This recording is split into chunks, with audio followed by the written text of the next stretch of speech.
The World Baseball Classic is almost here, and Pool A might be the most underrated group in the entire tournament. You've got Team Puerto Rico and San Juan hosting, Canada bringing one of its deepest rosters ever, and Cuba loaded with pitching.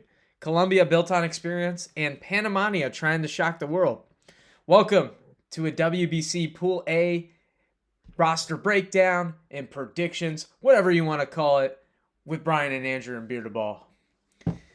Let's get into it. No further ado. Let's just get into it, man. Let's talk about Team Canada. So, Team Canada, strength isn't, star power. They're pretty, major league roster-ish, just your average major leaguer.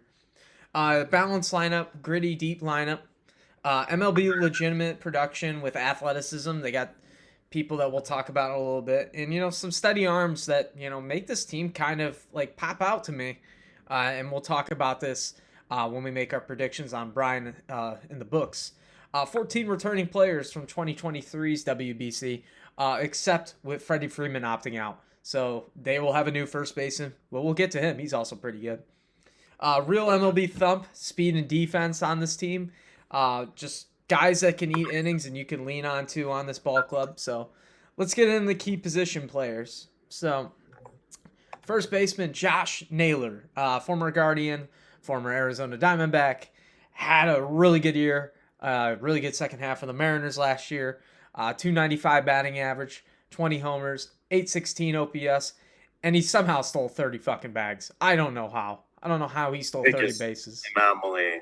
Yeah, him and Juan Soto just randomly stole bags, but he's an emotional leader. Finished really strong last year coming over from Arizona, and he's going to be the heart and soul of this ball club. Going to sit in that middle of the order, probably bat fourth. Just tie things together. They got Tyler O'Neill. Tyler O'Neill's interesting to me because one, he's got great bat speed, and power. This is a guy that hit 30 home runs for the Red Sox in 24. Two-time Gold Glove Award winner. Going to be dangerous, I think, at a short tournament like this, and we'll talk about that in a little bit. But when locked in, he's a matchup nightmare. And then we got Bo Naylor. Bo Naylor is going to be slept on in this tournament, especially if he continues what he did in September. The catcher for the Guardians last year had a massive turnaround in September when he left his leg kick and went to the toe tap. His adjustments, he lowered his K rate a lot. He had a 330 average from mid-September on. He's an athletic catcher that plays good defense, has pop, and he's going to be a potential bat that makes this lineup go. So look out for Bo Naylor. And then you got Owen Casey, top 100 prospect, acquired from the Marlins. He will be on this team. He already played in this tournament, was a kind of a breakout candidate in 23. At the time, the 21-year-old showed flashes. MLB Pipeline has his raw power at 60 grade. And then a high ceiling for a lefty outfielder with a lot of speed. You could see Owen Casey doing some good things for Team Canada. Absolutely. And then the last guy I'll talk about, because the other two, Otto Lopez is versatile, all that. He'll be their shortstop. Edward Julian, he already was on this team. He's kind of hit or miss, but the guy I'm really excited about, they'll be in center field. The athletic center fielder, Denzel Clark, brings elite defense. He's 20 stolen bag potential, so he'll steal a lot of bases, and that's really needed in a short tournament like this. But overall, Brian, you got any thoughts about this lineup? I don't understand how Otto Lopez is Canadian, but to each their own. Born in the DR, but we love this with the WBC. Like, we have Austin Wells, and we'll get over all the crazy roster. I can't wait to talk about that. Yeah, that should honestly be a segment. But no, honestly, Andrew, that's why I love that you kind of just ran with that there. You described Team Canada perfectly. A lot of pop, man. It's going to be a fun team. They have a lot of young guys. I think they kind of want to show what they can do, their sport, or what they can do in this sport. If you've noticed, like in the Little League World Series too, Team Canada has gotten better and better each year. So it's obviously becoming a bigger sport. This is a country in Canada that just lost their gold medal in two different sports. They want to come back and be able to show the U.S. up in their sport now. Don't think that's going to happen whatsoever, but they do have some hitters. The pitching, it's pitching. I think Andrew, honestly, not even starting an argument here. I think Andrew might be a little higher on it than I am. Jamison Tyone, Cal Quantrill, and Mike Soroka is going to be your main guys. You're also going to have James Paxton in there for the veteran leadership. Pretty much no noticeable big name bullpen guys. You do have like right-hander Logan Allen in there for some bullpen and weak spots. Left-hander Logan Allen's for Team Panama, who we're going to cover later. But Jamison Tyone's fine. He was pretty good for the Cubs last year. He does have a low walk rate and limits hard contact. But I think in a tournament like this, you got to strike guys out. I don't see him really being a great pitcher in this tournament. Cal Quantrill's kind of the exact same guy. He eats a lot of innings. He limits the damage. He has a low ground ball, limits the hard contact. However, I just, again, don't think he's going to be a guy that's going to be too exciting to watch in this tournament. Never been really a Cal fan. I think Mike Soroka is going to be their best pitcher. I think he has the best stuff. He had a rebound year in 2025. And I'd like to hear Andrew's opinions on some of these guys. But I just don't see a lot of good stuff other than a Soroka, especially out of that bullpen. You have no Matt Brash. You have no Jordan Romano this time. You're relying on high leverage, like minor league guys, like an Indigo Diaz. I mean, I just don't think you want that in a tournament like this. But if you do have some young guys, you can get guys with really good stuff, So maybe you find just a piece it together type of outing. I do forget who their manager is off the top of my head. I didn't list. No, I don't think. Honestly, and no offense to Team Canada, I don't think we need to know who their team manager is. Yeah, I think this is a team that might win two games. Probably will win one against one of the lower level, but in a pool like this, we'll see. I think it's just gonna be a fun team to watch. What do you think about the pitching? The pitching is what concerns me because I like the lineup a lot. I think they got guys that can play. Mike Soroka is the only guy I'm really excited about because Mike Soroka, good sinker ball pitcher, keeps the ball on the ground. He was really consistent last year with his starts, and then moving over into the bullpen with the Cubs last year. He's a guy I really like. Cal Quantrill has just fallen off the face of the earth since he's got traded since he went to Colorado and then to Miami. He has not been the same. And Jamison Tyone, I think, he's a good starting, not an ace, but like he's a good starting pitcher. He's been around, good veteran presence, something that I just think he's better through the season than a short tournament. Starting off, 5 to 6 innings, like he'll save that bullpen, which is inexperienced as hell. That's just a bunch of minor leaguers, which I think is going to hurt them in the long run. It really is. But in this pool, you'll kind of see why I like them because when you go through these other teams, you'll kind of just see they're going to depend on scoring a lot of runs. And if, let's say, 2 of those starters, Jamison Tyone and Michael Soroka, because the other guys are just minor leaguers, we don't really know too much about them. If one or two of those guys can get you a quality start, and if that offense is, how it is on paper, can project maybe 3 to 4 runs a game, they could find themselves winning 1 or 2 games, getting out of pool play. So yeah. Low-key might have the best lineup in the pool. That's what I think too, and we'll go through it because speaking of, that's interesting. Yeah, I mean they're just very balanced in MLB experience, very solid rotation, just not really elite stuff. But yeah, this is a team that I could see making some noise in this pool. Yeah. Any thoughts about that? No, I think that's pretty much it. Balanced lineup. We'll see how they go, but I'll kind of jump into the next team here. We're going to go into Team Puerto Rico. This is obviously a top team. Everybody knows about Team Puerto Rico. However, kind of not the same team as usual. They obviously have that elite closing power, veteran leadership. They're going to have a hometown crowd, I believe. They're playing. Where is Pool A? What's it? San Juan. San Juan. Yeah. Am I not mistaken? San Juan. Yeah. So obviously gonna have that home crowd going crazy there. Not gonna come in with the full array of people that we're used to seeing, which kind of sucks. Big absences are gonna be Lindor, Correa and Javi Baez. That's an insurance eligibility issue that Mike Trout ran into and a couple other guys sadly did.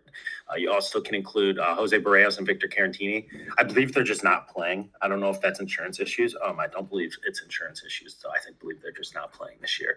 Still stacked with all-stars, though. Still stacked with power, defense, like they always are. Like we've always said, having that home field advantage, especially in a Latin crowds, can be huge. And this is damn near an MLB bullpen, man. This bullpen could be the best in the pool. Yeah. As the hitter here, Andrew, kind of going to these players for me. Who are the guys that you're really looking out for on this team? So obviously, this one's weird for me because like this is a guy that's an American that literally played for Team USA in 17. Nolan Arenado. And Nolan Arenado is 10-time All-Star, eight-time Gold Glove. We know what he brings. If he can bring some pop in this lineup, that he usually does. In a short span like this in the 7-game tournament, you need guys like Nolan Arenado that can, if he's not producing offensively, he can still give you Gold Glove defense at the hot corner. A guy I'm really high on, Heliot Ramos of the San Francisco Giants, and back-to-back 20-plus home run seasons, everyday outfielder, good speed, good power bursts, brings the energy. Really like Heliot Ramos on this team. He's just gonna be that guy that they're gonna lean on a lot. Very underrated. MJ Melendez. I don't like MJ Melendez at all. I think he's pretty bad, but he's a versatile guy. He can catch, he can hit, with some power, adds some flexibility with a strong arm. So he's the guy you could look out for. A free agent right now, former World Series MVP Eddie Rosario is also on this team. Veteran presence, very dangerous in a short period of time. High contact, good bad ball hitter. I like Eddie Rosario. I've always liked Eddie Rosario. He's just a little older now. That's concerning, but. And then Willie Castro. I like Willie Castro. Good utility guy. Could play around the field. Good contact, good speed, high energy guy. A guy that, reminds me a little bit of an Ernie Clement, except he's a switch hitter. A guy that just puts the ball in play and runs hard, plays good defense. Table setter, basically. And then you got Edwin Arroyo, the Reds prospect, super young and athletic. He could find some time at shortstop for them. And then Emmanuel Rivera, he's just been around the league. Not very impressive, but like we said, you need veterans in this tournament. You need guys that have played postseason baseball and high, baseball IQ. So, what about the pitching, Brian? Absolutely. So they're going to kind of be carried by a guy who's kind of sneakily become one of the better pitchers in the league, in Seth Lugo, a guy that Indians fans are plenty aware of. I don't like seeing Seth. Seth's just got interesting shit, He's a command artist. He's got damn near 4 or 5 pitches. He's one of those guys that has like 2 versions of every pitch, which is just the worst. He's going to go 5-6 innings. He's not going to be like a guy that's going to get pulled early because he's not a guy that's going to throw it like his dick off every time, throw 100 miles an hour. He's going to beat you with command. He's going to beat you with placement. Great guy to settle down a team that doesn't have the usual hitting that they do. And then they actually have a guy in Jose De Leon. That was a good way. I pronounced that perfectly. That was really good, dude. Thank you. Free agent. He's a former Ray. Really healthy swing and miss stuff. Really good stuff. However, high swing and miss stuff usually comes with a little bit of control issues. But in a tournament like this, and the upside of his arm for the 7-game series, that's a great guy to have as well. Other options, you got Raymond Burgos, nice left-handed pitcher, Elmer Rodriguez, and some of the other guys to kind of eat those innings. However, they're probably going to be playing in big games damn near every game in this pool play. This pool is going to be a dogfight. When it comes to the bullpen, I think Mason Miller, but I'd say maybe the conventional person goes with Edwin Diaz probably being the best bullpen guy in the tournament. They have at least one of the best closers in the tournament. I'll say that at least. This is a guy that was signed by the Dodgers now. Really excited to see how he's going to do. Obviously, this is a guy that wants his get back. This is a man that famously kind of had that injury in the WBC. Really unfortunate injury that kind of threw the Mets off. But he's a lights out, high leverage guy. He loves the moment. He obviously has the trumpets. He is the epitome of a wild thing like closer. Filthy slider, sub 2 ERA in 2025, one of his best seasons he's had in quite some time. So that's just going to be an interesting piece to add to that bullpen. And they're going to have to carry them. Edwin Diaz, Seth Lugo, De Leon, they're going to have to carry him because it is a good top-heavy pitching staff. Little weak, I think, in the depth, and that's why you'll see them probably even behind Italy, behind Canada in projections on some sites and some different like some MLB projection sites. Yeah, this is a overall like a team that's very veteran heavy, we could say, and their bullpen is legit. I mean, Edwin Diaz is going to back down, and he's going to shut the door, and that you need somebody like that, especially in a tournament, and you need an elite bullpen. Yes. Problem is with me is their lineup just kind of lacks like star power like it used to. I know Nolan Arenado is here, but Nolan Arenado is getting up there in age, and Nolan Arenado is also not producing like he used to. But I'm really interested. You think this home field advantage is going to have a huge impact for Team Puerto Rico, especially with their bullpen matching up against some of these teams? For sure. Because, if you give me any sort of place in the world that plays baseball, if you want me to face like young guys from that country, I don't want to face Puerto Rican dudes out of the bullpen. They're going to throw 100. They're going to have crazy sink. They're going to have a crazy slider. And they're going to play small ball with this lineup and with the defense, first infield. Kind of like what we've seen, a heavy defensive approach. They're going to play small ball. And, man, when a team's bunting on you and shit, and you have 50,000 people going nuts with different types of drums and different types of trumpets coming out, I could see them getting on people and getting through pull play just off of kind of gritting. This could be a lot like a Cleveland Guardians. I know we love shouting out our Cleveland Tribe and the Cleveland Guardians, but this can be a lot like them. They can kind of fight for each win. I think that's going to be huge for them. Huge for them personally. Would you agree with that? Yeah, I agree. I think that, them being at home and them having that ability to, if they have the ability to move the runners and get him in, especially with this team's really contact oriented and not very powerful, except for Heliot Ramos. They have a lot of guys that have been around too that can play that small ball access, just get them over, get them in, get the clutch hit. So that's what I like about it. The only downside of that is just like this is a team without Lindor. Javi Baez is not the same Javi Baez as he was a couple of years ago, but missing those players is going to hurt because Francisco Lindor was the heart and beat and soul of this Team Puerto Rico team for the past 2 WBCs.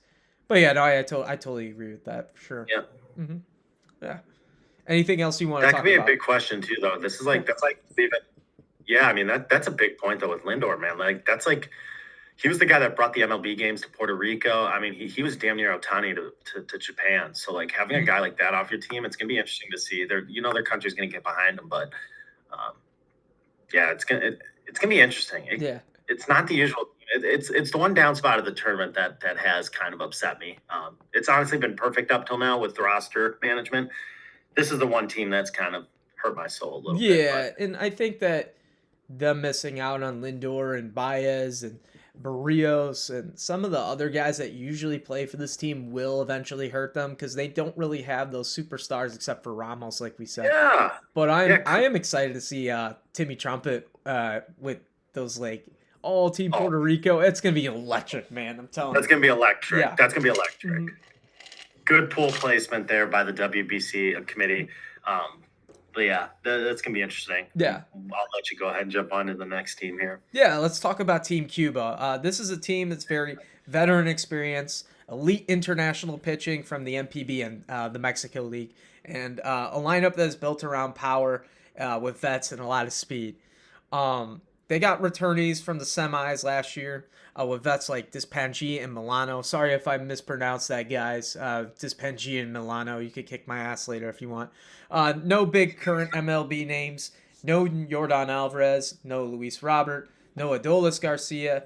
No Yandy Diaz. No Aroldis Chapman. That's going to hurt them. Those guys, all those guys I just said, Yordan especially, you need big power. You need a guy that could take over a game. That's going to hurt them. Luis Robert Jr. maybe I mean, his speed, whatever, but he's lazy and whatever. That's my opinion. But strong bullpen, strong relief pitching depth. We'll get into that, and then just national pride. But they have Alejandro Dispan. If I just said that wrong, I'm sorry.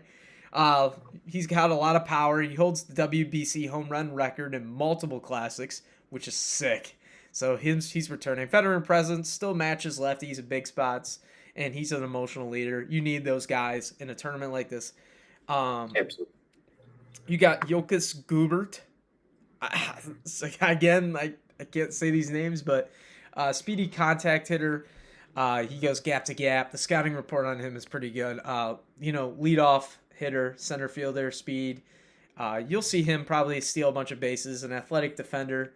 He'll be all over the place for Team Cuba. Raul Santos, I could say that name. Elite speed, stolen base threat, good defense, just a table setter overall. They say he's a really good game changer on the bases, steals a lot of bags, creates hectic. You need that guys that could take the extra base, go first to third in these tournaments. Be huge for Team Cuba if he could provide that.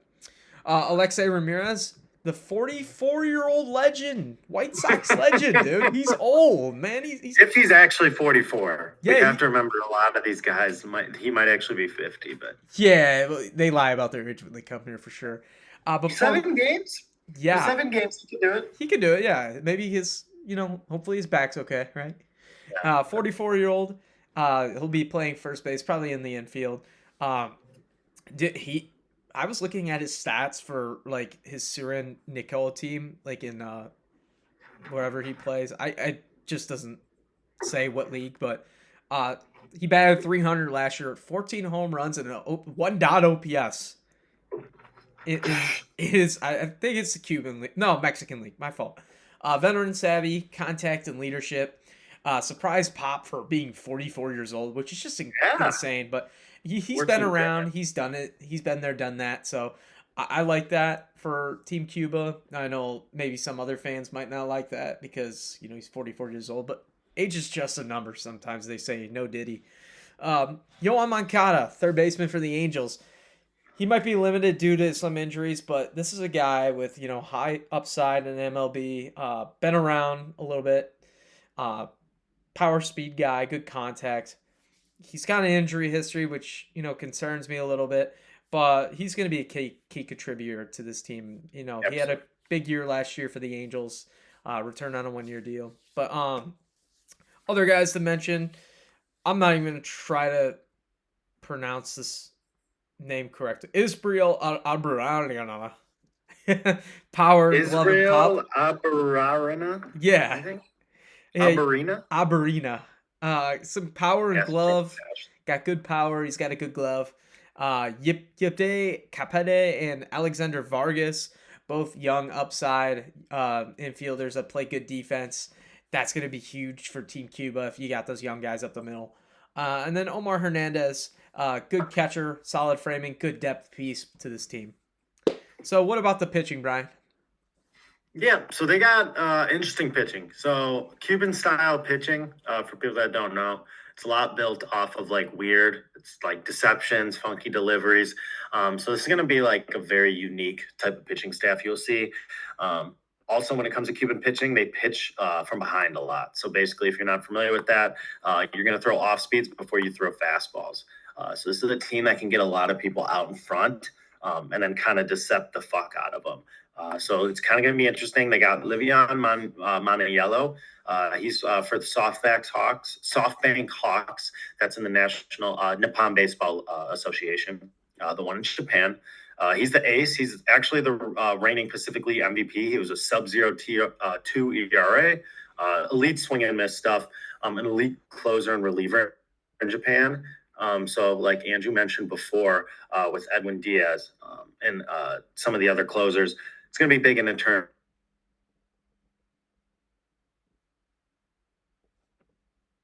Pronounce that right. Sorry. Yarel Rodriguez is next. He's a Blue Jay, Cuba, ex-Cuban League player. A really strong WBC in 2023. So he has that experience. 2.45 ERA, high Ks. He's going to come in with elite breaking ball stuff and then he's honestly going to try to put you away with mid-90s heat. A lot of Cubans are very aggressive, low in the or deep in the count with that fastball. So that's going to be a good weapon for him. If he can stay healthy, absolutely the key starter for them. Then you got Denny Larenato, young upside arm, solid command, reliable innings eater. Probably going to be their number 2 you're looking at. But just another guy that kind of has that Cuban pitching style that's going to be able to get outs for a team that is always going to have a solid defense behind them. Kind of other bullpen depth arms, Rydell Martinez. He's currently pitching in the NBP, a high-velocity closer. Emmanuel Chapman, he's in the Pirates system. I don't think we'll see him up this year and the next, but probably soon. Power arm again. A lot of these dudes, a lot of these Cuban guys, you got to think of Cuban athletes. These guys are big, physical dudes, so they're going to be throwing high velocity and nasty breaking balls. Kind of other guys to look out for: Zomar Cousin, David El Hurtado, and Darian Nunez, swing and miss relievers. Again, all these guys are going to have elite swing and miss shit. Weakness, I would see the biggest thing on this bullpen. MLB talent and upside. Mending top defectors declined. Obviously, there's a lot of political issues that smarter people than me and Andrew can explain to you. We're not going to go over that. But, well, maybe. Me and Andrew have some pretty good takes. No, I'm just kidding. But, obviously there's always been issues with that when it comes to international sports and them, sadly. However, they're going to bring a very impressive team. They're going to rely on age and vets. Power and speed could be tough versus the elite arms hitting-wise. But I think they're going to kind of small ball a lot like Puerto Rico, and honestly probably have really solid pitching going forward. What would you say, Andrew, is kind of like your overall outlook on this Team Cuba team, a very interesting team? I don't like it.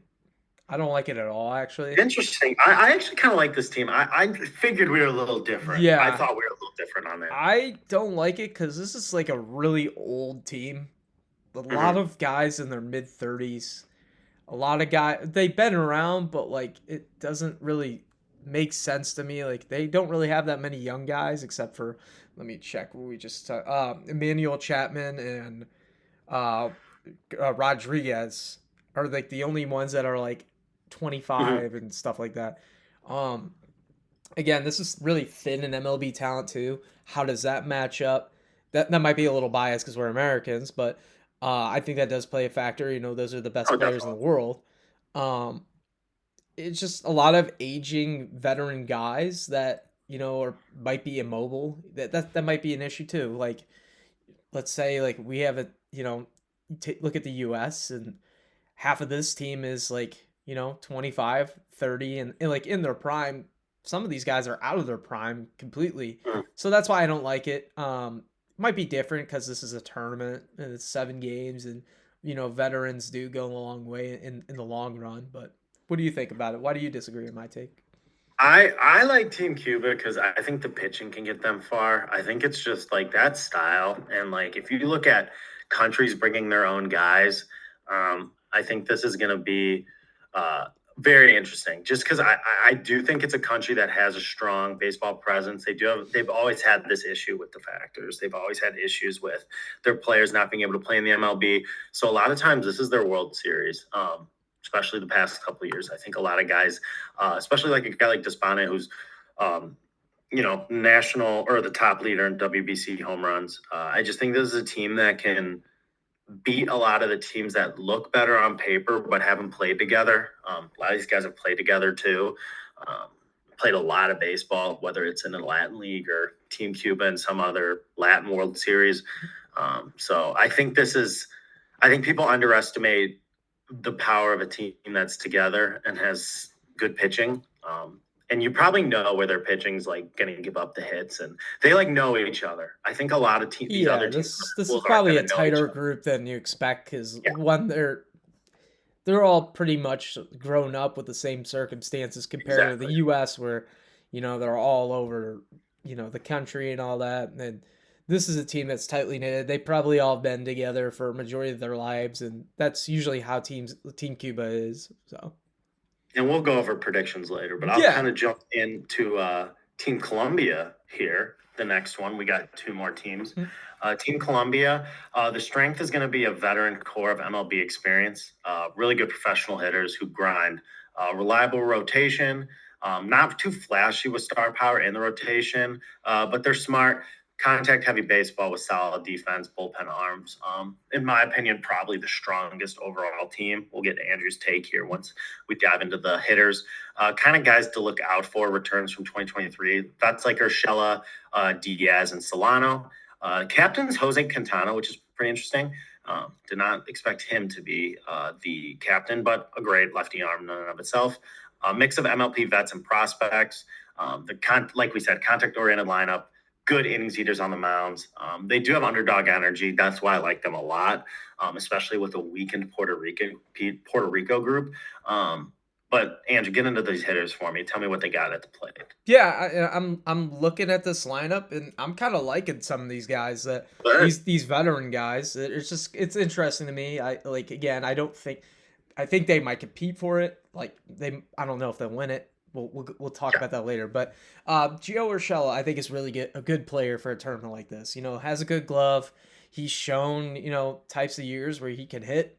And in 2025 he had a 260 batting average and had a really good OPB. So he's still got some in the tank. He's still a good player. Still under around league average, above league average, but a reliable hitter that plays plus defense, works the count. Middle of the order stability. That's what you're going to get out of Gio Urshela, and that's what you need in some of these cases for some of these teams. Elias Diaz, he's a free agent, but former Rocky, former All-Star, good veteran presence, good contact hitter, has a really good approach, drives the ball to the opposite field. He's very clutch. His defense, though, to me, is a liability sometimes towards the end of his career, before he got traded to the Padres, but he's a good bat if he can, turn the clock back a little bit. But I like at least Diaz. And then Donovan Solano, another guy with low K rate, high contact. He's a fatty, but he's veteran savvy. We like that what I did there. Fatty and veteran savvy. Yeah, let's go. Table setter. I love that. Yeah, no, fatty and veteran That's savvy. awesome. He's a table setter. He'll drive in runs. You know what you can get out of Donovan Solano, because he's just a guy that's been around. He can hit. He puts the ball in play. He'll drive it gap to gap. Good approach. Grinds out at bats. He's a 2017 returnee. Michael Arroyo. He's a second base Mariners prospect. According to the Mariners prospect rankings and all that in the scouting reports, number 5 in their prospect rankings. Young, patient hitter with speed, leadoff potentials. A lot of multi-hit games in his box score checking, and a lot of stolen bases. He's a breakout candidate for this WBC to me. Athletic Absolutely. Defender with upside, and then he adds a lot of youth and energy to this ball club, which every team needs. So look out for Michael Arroyo. And then you got the old veteran catcher Jorge Alfaro. He's a free agent, former Marlin. Has pop. His pop for a catcher. He's really athletic. He could DH too. Raw thump, good strength, dangerous in burst. He's probably going to hit a lot of home runs if he gets hot, because that's what he does. Pretty impactful. He'll probably get a lot of doubles in a short burst like that. Quick mentions. Ronaldo Rodriguez, first baseman, veteran contact power guy. Guardians shortstop prospect Dayan Frias, a young defender with upside. Can't really hit, but he's a really good defender. And then you got Brian Bilvalis, outfielder for the Athletics farm system. A lot of speed and a really good glove. So they got some options here for Team Colombia. Brian, what about the pitching? Yeah, pitching's pretty interesting for Team Colombia here. Like I mentioned, it's going to be the top pitcher led by that Jose Quintana. He's going to be a guy who brings in a veteran lefty, 100-plus wins. Going to have command and experience. We know that with Quintana. We don't have to ask that with him.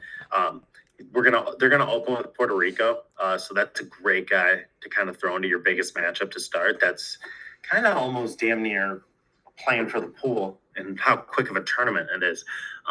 So they're gonna give him probably a steady 5-6 5-6 innings, trying to keep him steady. Against Puerto Rico, he's going to eat innings and mix a lot of pitches. We have a guy, former MLB player, I'm sure a ton of people recognize him, Julio Teheran. He's for Toros de Tijuana.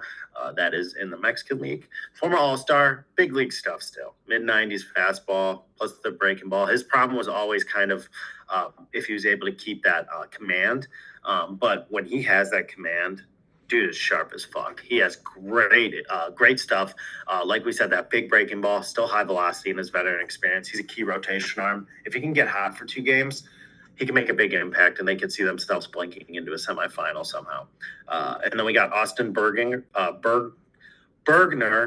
You could see that super Puerto Rican Colombian last name, but he is in the Rangers organization. Tall righty with good upside and innings and potential. He's got innings potential in the majors. He's a good, reliable depth starter. Kind of since you don't really need more than 2-3 guys starting, he's a good third option for you there. Quick mention to Nabal Chrismat and bullpen arms like Adrian Almeida, John Romo, and River San Martin for high leverage. Shout out to our buddy and former manager at Sweat House, Jeff San Martin. Same last Good name. shout, man. Yep, great shot. Shout out, Jeff. Weaknesses, limited elite power in this lineup. They have contact slugging. Similar to a lot of these teams you're going to see. It's shocking to say this. Canada's probably going to slug the most out of any team in this, which I never thought I'd say over 4 Latin teams in this poll. But here we are in this day and age of baseball. They're going to slug not too high. But whatever they're going to do, what they're not going to do slugging, they're probably going to make up for it in rotation. They have solid aging vets, bullpen depth on international arms that have pitched in this situation before. Could struggle against the dominant pitching staffs. I think they're safe in this pool because I don't think there's any too dominant of a pitching staff. But if they run into a U.S. or a Japan, I think it could be kind of tough for them. And I'll tell you what, Captain Quintana is going to set the tone. Him and Tehran, they're going to be able to kind of two-horse that lineup or two-horse that pitching staff. They're going to give themselves some confidence, especially if they can go out and win that first game against Puerto Rico and San Juan. That's a big ask, man. And they're playing for their country, so this is going to be really, really interesting to see. What do you think, Andrew? Yeah, I like this team. I actually really like this team. I just like how they're veteran savvy, but they have guys that can grind out at bats for them. And we talked about Elias Diaz is a known contact hitter, good, bat that could take balls the other way. Gio Urshela, you kind of know what you're getting out of him. A lot of contenders now these days. And even the A's brought him in to kind of shadow and walk with Jacob Wilson and teach him how to be an everyday guy. So I like that aspect. I like Julio Teheran too. I think that's underrated.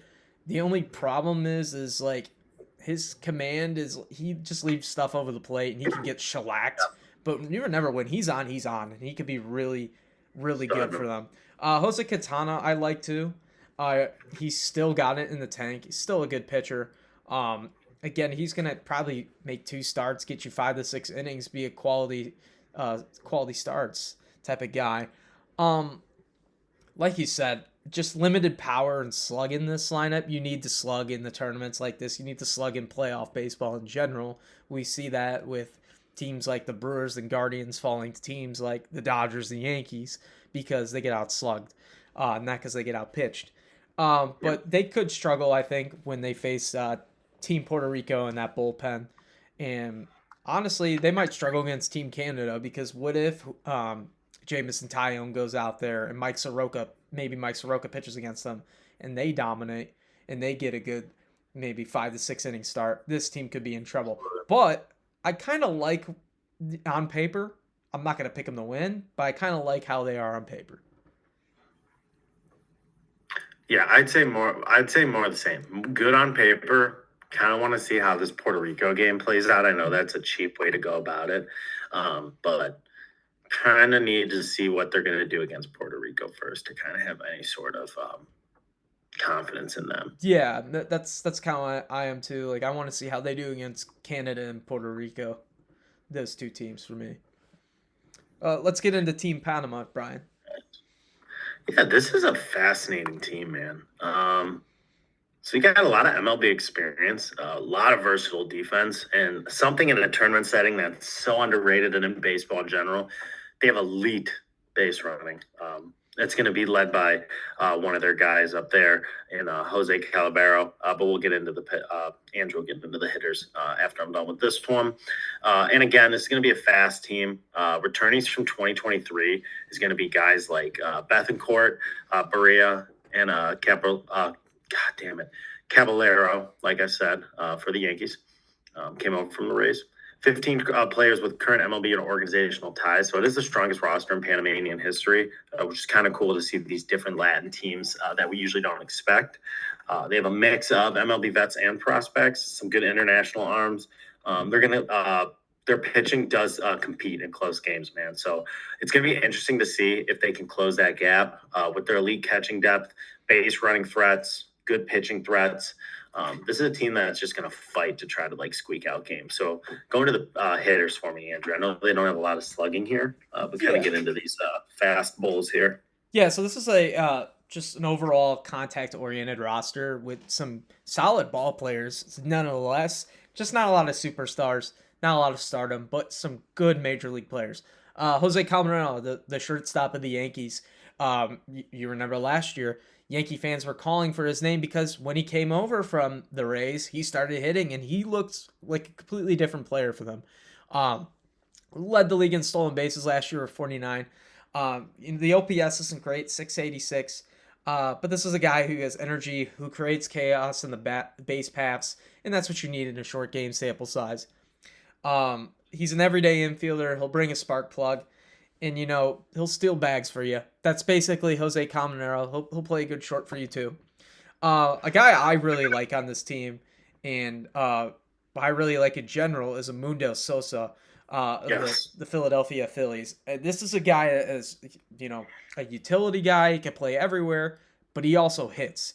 And last year, in 89 games, he batted 276 with an OPS of 77, or 777, 11 homers.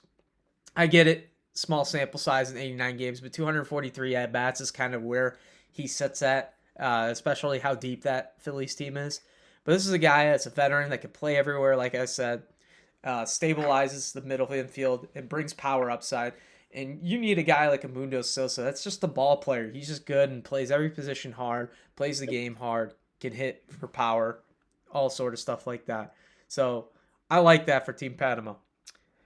Next guy I got Christian Bethencourt, and he's kind of interesting to me because remember he was an international guy that came over to the MLB, had success with the Rays, and then had success with the A's, and then because the A's were dog shit that year, they were the worst team in baseball. They traded him to the Rays, and he kind of fell off a little bit, but he's a strong guy. 229 batting average, strong defensive repertory, so he's good framing, good defender.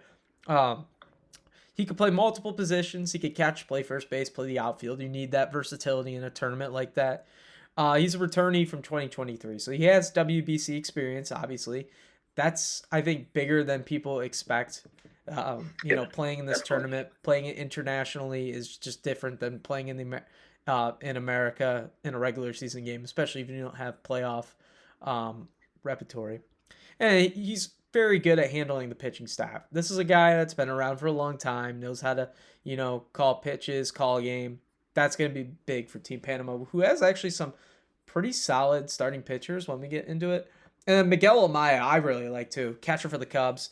Batted 281 in a limited time in 96 at bats, 4 home runs. Young backup catcher for the Cubs that, strong arm, bats emerging, good plate discipline.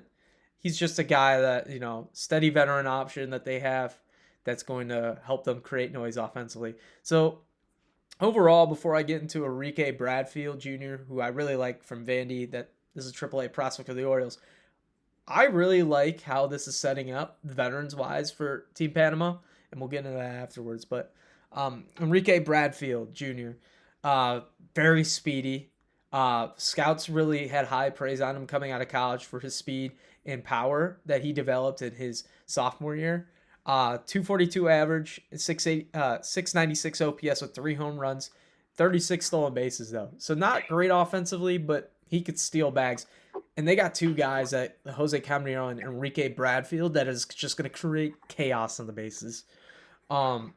70 speed grade, obviously great defense, and he's a breakout candidate. Obviously, I think he's going to. Who's that guy for the Rays? Chandler Simpson. Be a Yep. Chandler Simpson type guy. Just get a bunch of hits, steal bases, create chaos. Brian, what about the pitching though? Yeah, pitching's that's interesting, man. There's a guy here that don't know how he's on Team Panama, but we love it. Logan Allen, Guardians lefty. Kind of misleading 2025 stat line. He was 8-11, 4.25 ERA, through 150 innings, 1.4 WHIP. I thought he looked like he made a big leap. Is he an ace? No. On this team, he is. In the MLB, he's not. But he made those improvements to where he was getting out of tough situations. He showed that he wouldn't let a bad start roll into another one. So I think he's going to be a guy that kind of knows what to expect in a tournament like this.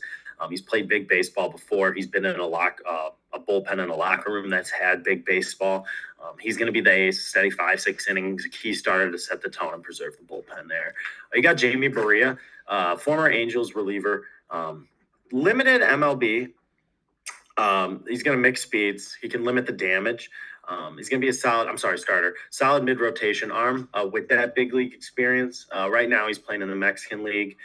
For the most part, solid 4.38 ERA. But again, you only need him to pitch a good 8 innings, 10 innings in this tournament.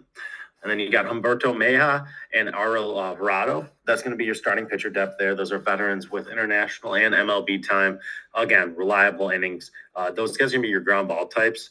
So that's where that speedy, fielding-based defensive roster and batting roster that they've kind of assembled is really going to help them out. And then their biggest bullpen arms, like Baldonado, Alberto Baldonado, Javi Guerrera, Paulo Espino. That's going to be the depth that's going to close the games. You're probably not going to really know any of the pitching arms here, but there's going to be guys that are going to have good stuff. Logan Allen's going to really be able to kind of lead the way in that first game. And then you could see them kind of struggling with some of those big hitters, but we'll see if they're able to get kind of enough weak contact to be able to get it right to their speedy fielders. Yeah. What do you think, Andrew? What's kind of your maybe strengths and weaknesses of this team? I think limited power jumps out to me, but there's a lot of speed and a lot of potential. As a baseball team, as long as you can create chaos on the bases, one, you're gonna get more mistakes from pitchers that are antsy. They're gonna throw more balls outside the strike zone. You're gonna get on base. So creating noise, creating that tension, will result to more runs. And I kind of like Enrique Bradfield and Jose Camarero, flipping the lineup. They're probably going to have one lead off and one at 9. So I like that a lot. The rotation is like solid, but it's not dominant. They don't have a dominant ace. Like you said, Logan Allen is not an ace. He's a bona fide 5 in Major League Baseball. He's a good 5. But I like this as good MLB experience, good defense, good speed. I like this team. I don't think they're going to win a lot of games, though. No, they're going to rely heavily on contact in their pitching, right? And that's going to probably run into some home runs early in the year, especially playing a place like San Juan where the ball's going to fly, ball's going to travel. They're just going to run into it, and they don't have good enough stuff to where they can get out of it, like miss with a fastball. But I'll tell you what, I mean, looking at the pools, I know this one's kind of like the closest odds-wise, and we'll get into that. But yeah, I don't see them winning it by any means, but it's a pretty wide open pool here. So if they could play that small ball in tournament and move those guys over, and Sosa can get hot, maybe Sosa has a couple home runs in pool play. Maybe some other guy steps up that we don't even hear about. Jose carries over what he was doing for the Yankees. Very interesting team. Interesting team. They're going to be gritty. They remind me a lot of like Guardians, Tigers, Brewers. Teams that just run a lot, balance contact, play good defense. But it's that time, Brian. It's the first ever here on Beer to Ball and A to B Media. Brian on the books. Take it away. All right. So the world loves betting. I do too. I'm a degenerate. So I'm looking at the Pool A winners. We're going off DraftKings. It's going to be hard to get any sort of like, I'm sure closer to the games in a week, you're going to get more personalized guys. I'll go over a couple guys that I kind of like to get some hits that you might want to bet on in a game. Right now, Pool A winners minus 155, Puerto Rico. Right now, they are actually, believe it or not, the second lowest. They are right in the middle out of the four winners when it comes to the favorites. Right now, Dominican's just behind them by minus 110, so they're pretty much the same. However, I don't agree with this whatsoever. I think they should all be plus money. I think this pool's completely up for grabs. I think the best bet here, value-wise, you're going to have Puerto Rico minus 155. You're going to have Canada plus 135, Colombia plus 550, Cuba plus 750, Panama plus 1,300. Like I just previously said, I think the best value there is going to be Colombia at plus 550. I think it's a little bit of a long shot. It's obviously in the middle of the pack of the five teams. However, you're going to have a guy that's going to come out, and if Quintana can get that first win against Puerto Rico, that's going to put them in a really, really good spot to win that poll because Puerto Rico's probably going to go 2-1 after that loss.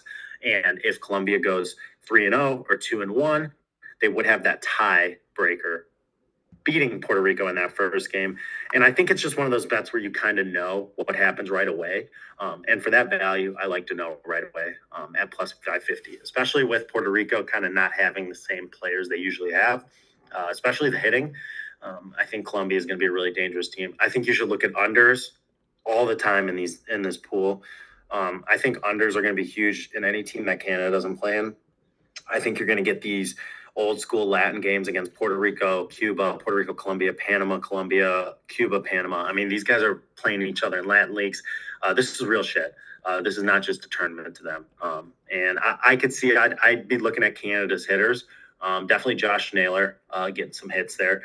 I think he would probably run into one. I'm telling you right now, I know this is a crazy fucking take. I think you should put some money on Bo Naylor damn near every game. I just think the way he was hitting going into last year, I think this is something with him and his brother they can have a lot of fun with. So maybe adding his hit or home run, and we kind of have to see where that value comes out. But yeah, when it comes to the just straight out pool play betting, Puerto Rico is the favorite. My pick betting wise is Colombia.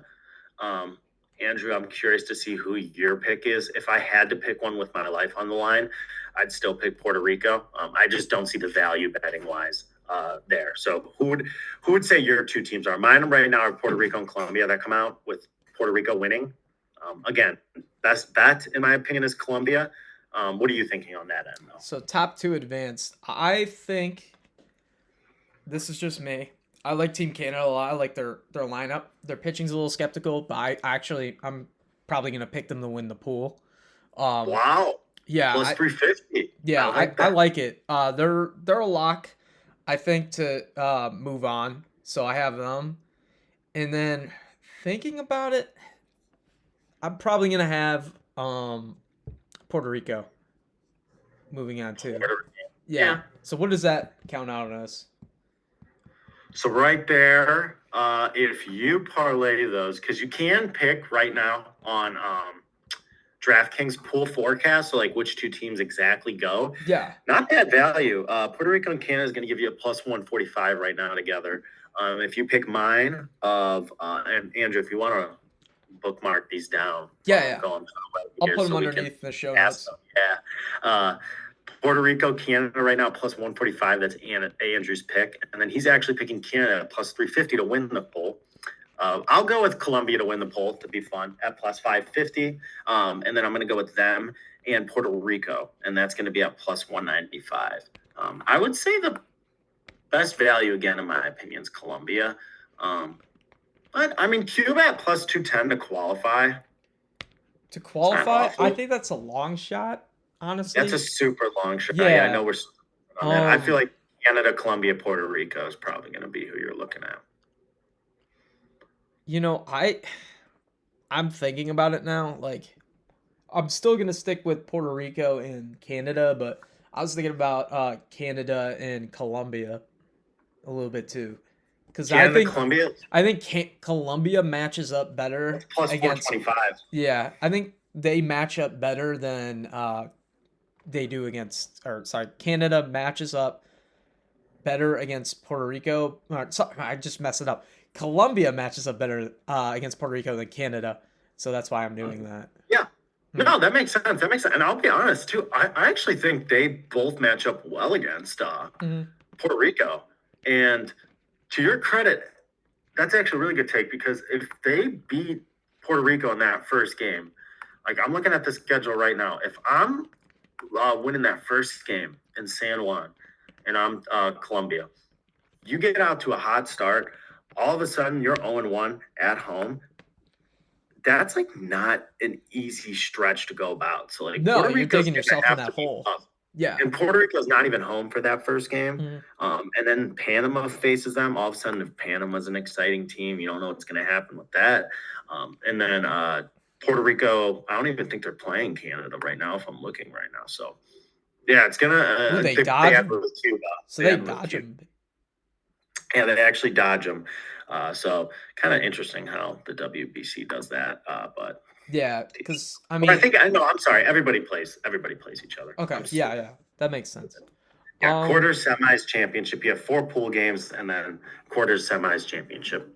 Yeah, dude, I'm still gonna keep my Puerto Rico Canada pick, but I'm gonna lean to Colombia and Canada. Like have I like kind of like a that. light lean. Plus 425. Yeah, light lean, like $5 bet. I like that. Yeah. I mean, just betting folks out there. I don't know if you're parlayers, but you could parlay Canada and Colombia with USA and Mexico for plus 559. That's a good little extra value, because and I think again, Japan's the lock for theirs, but we'll talk about that when we go over Pool C. Yeah. We'll take over those. We're gonna have pool by pool, episode by episode breakdowns of each pool here. Yeah. So we'll have plenty of info for you guys. Confirm your picks, brother. I'm going, you know what? Yeah, let's have fun. You convinced me with Team Canada. I was not on Team Canada. You kind of convinced me in this little end. Colombia was always my team coming out. I'm going to actually go Colombia to win it. Okay. Colombia and Canada. So that's going to be my final picks. I'm going to switch my Puerto Rico as the second team. I think Colombia is going to shock the nation and beat Puerto Rico in the first game. Dude, I kind of see that too. I'm leaning towards it, but I just think Puerto Rico's bullpen's going to win that game for them. But it just really depends on the offensive firepower for team, not firepower, offensive production from Team Colombia. And honestly, like taking a look back, they're veteran savvy, very contact oriented, and they're really athletic. So they probably could pull it off. I think they can. Yeah. So yeah. Yeah, I don't think the winner's coming out of this pool. I think this is if you take the most top teams, like there's a reason this poll is the closest in odds with everybody. Like, yeah. I think if you look at all the other odds right now of pool winners, Canada's the closest number 2, or Dominican and Venezuela. But like Dominican, Venezuela's in 1, Japan's in pool C, USA is in pool B. So I for Puerto Rico not to have their normal team, this is kind of full of I would say out of the 20 ranked teams, I'd say this is like a bunch of 8 to 12. Yeah. Kind of where I'm looking at their rankings. So. Yeah, and for the listeners and the viewers of YouTube, we'll you follow us on Twitter and TikTok. We'll put a graphic of our picks for the WBC of who we picked. We'll probably just do a pool forecast and a pool winners one.